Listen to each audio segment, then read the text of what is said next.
जलदान आत्मा परमात्मा शांति। राति पाहिले पणा संक्रांति बा हनुमान जयंती सारा भारत में यह धूमधाम पालन करा जाए। पणा संक्रांति दिन पल्लीरू दिल्ली पर्यंत सबुठी देखा मिले पणा वितरण केन्द्र। कटक सहर में प्राय स्थान में देखा मिले पानीय जल व्यवस्था, से पुणी मारवाड़ी मंच तरफरू।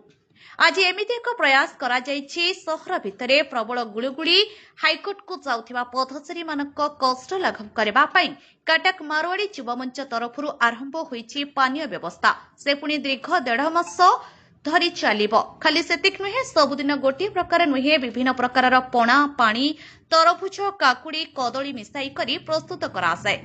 तत्सहित एही युवा मारवाड़ी मंच मध्य पुरी रथयात्रा समय उपस्थित रही भक्तों सेवा और भोजन कार्यक्रम आयोजन करी सुचारू रूपे संपादन करिथांती।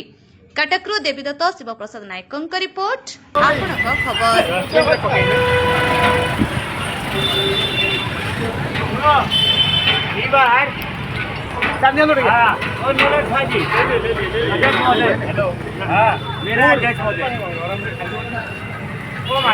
सर हमारे पेशेंट अच्छे बाइक ने क्या करो तो आप बोलता नहीं बाइक सही है तो आप हैं